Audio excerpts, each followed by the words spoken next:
अमोल मेटकरी असं म्हणतायत की आपण सुपाऱ्या घेऊन आरोप करताय। कोण अमोल मेटकरी?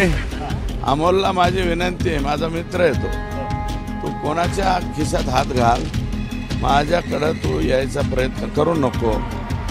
या आगीच्या घरात तेल वाचायला येऊ नको। भाजपचे आमदार सुरेश धस यांनी बीडच्या एसपींची भेट घेतली आणि जिल्हाधिकाऱ्यांना ते भेटण्यासाठी निघालेले आहेत। एसपींची आपण भेट घेतली आणि जिल्हाधिकाऱ्यांना भेटण्यासाठी निघालेला आहात।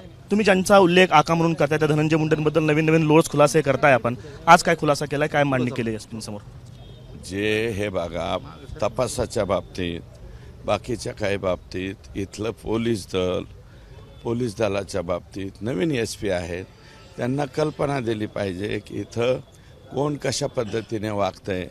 इथले काही पोलीस दलातले लोक डायरेक्ट आकाने सोय केलेली असल्यामुळं, ते डायरेक्ट आकाशा संपर्कात असल्यामुळं आकाला पूर्ण माहिती पुरवत आहेत, असे बी काही आरोप आमच्याकडे येत आहेत। हे होणं अत्यंत घातक आहे। पोलीस दल जर डायरेक्ट आरोपींना मदत करत असेल तर मग मात्र अवघड आहे। आणि ते पकडण्यासाठी एकदम त्या आकाच्या जवळ पोहोचलं की पोहोचूपर्यंत लगेच आकाला माहिती मिळते ना आका पुढं सरकतोय, अशी सुद्धा माहिती माझ्याकडे आली होती। परळी पॅटर्नचा माहिती तिथं दिली।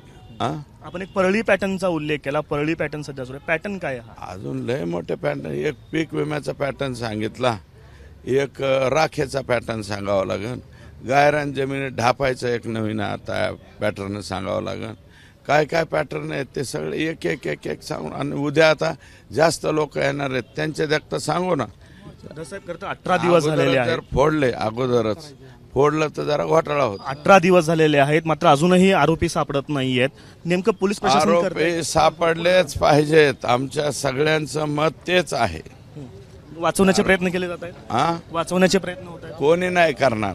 धनंजय मुंडे असं साठी कोणी दाढी नाही, मिशा बी कापायला, मिशा नाही दाढी बी करायला तयार नाहीये।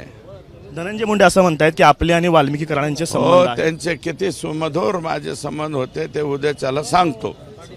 ते सुरेश धस त्यांनी तुमच्या बरोबर बी होते ना, म्हणा का बिघडले का? अमोल मेटकरी असं म्हणतायत की आपण सुपाऱ्या घेऊन आरोप करताय। कोण अमोल मेटकरी?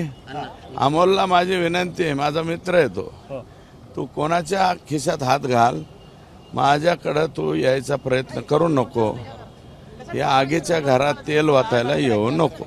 भाजपचे आमदार सुरेश धस होते, त्यांनी बीडच्या एसपींची भेट घेतलेली आहे आणि भेट घेतल्यानंतर जिल्हाधिकाऱ्यांना भेटण्यासाठी ते निघालेले आहेत। आणि धनंजय मुंडे यांच्यावरती ते आका उल्लेख करत वेगवेगळ्या पद्धतीनं आरोप करतायत आणि परळी पॅटर्न सांगण्याचा प्रयत्न त्यांनी यावेळेस केलेला आहे। आणि वेगवेगळे आरोप असतील, जमिनींचे विषयातले आरोप असतील, राखेचा संदर्भातला एक घोटाळ्याचा आरोप जे आहे ते सुरेश धस यांनी केलेला आहे आणि आरोपाची चौकशी करण्याची मागणी नवीन एसपींकडे ते करतायत। कॅमेरा पर्सन युकागीसह आफताब शेख, एबीपी माझा, बीड। एबीपी माझा, उघडा डोळे बघा नीट।